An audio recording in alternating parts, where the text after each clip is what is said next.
you, everybody. Thank you, Paul.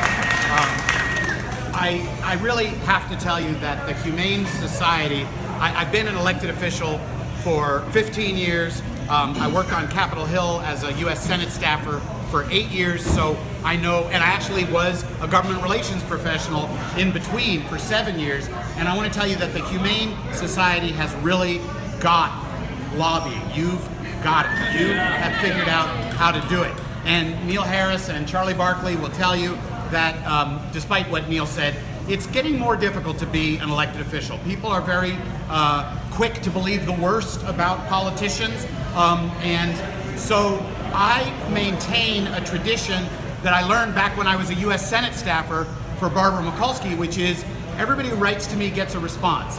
And sometimes that doesn't pay off because sometimes you have to tell someone, actually, I'm not going to vote the way you want me to, or I don't actually agree with you, or I'm not able to get the agency to do what you think it should do. And sometimes the constituent that you respond to ends up mad at you, whereas if you had done what, frankly, most council members do and just ignored the message, they wouldn't be mad at you. So there's, it's a risk-benefit analysis whether to answer your email, but I always do.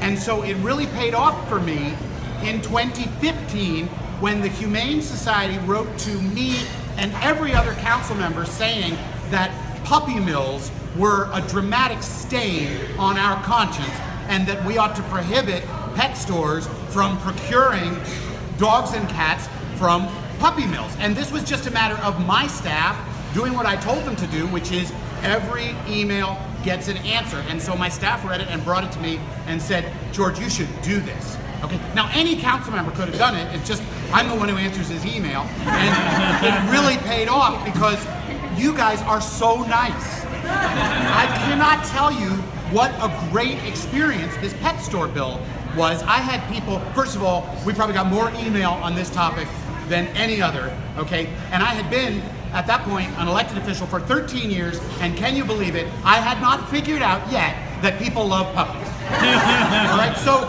look, I'm learning. I mean, I'm getting better all the time. And I would get these emails from Humane Society members with photos of their pets and the stories of, some pets they were rescued and others they got at puppy mills, and the puppy mill dogs invariably had all kinds of conditions, but there was always a photo of the dog. And so do it with me. Of course, you get this photo and what do? You go, aww, right? Let's all, aww, right? So it was so nice. And then we passed the bill.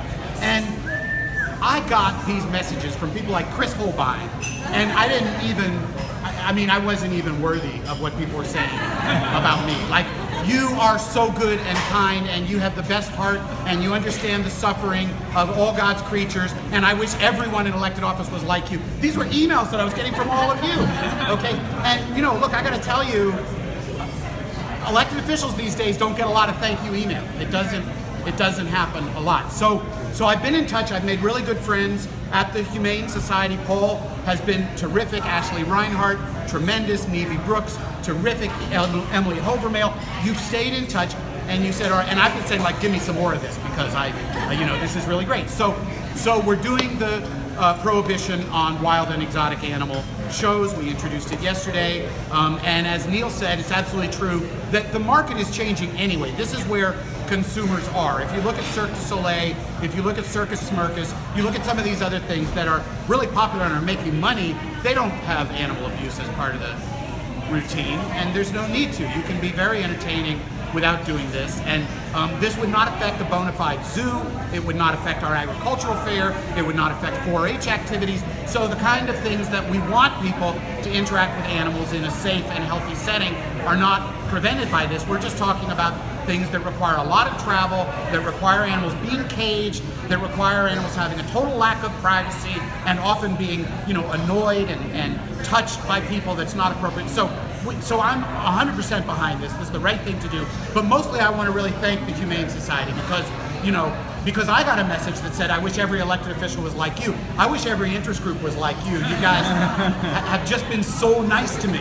So I really, it's working. I mean, saying thank you, being nice, following up, being pleasant, being friendly. We should all try that, right? Why not? Yes. So I encourage you to keep up your advocacy.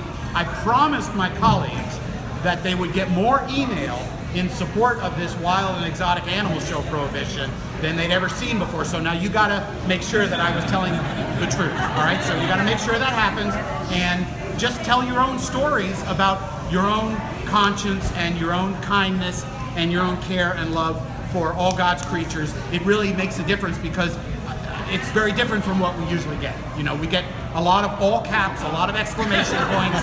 You know, we get accused of all kinds of nefarious things. It's, you know, so these nice emails get noticed. They're really different than what we get, and I'm back, you know, with the latest Humane Society bill, and we'll keep working together. I am coming to the close of my service on the county council. I've been working for you for 15 years, and I'm in my last year as a county councilman.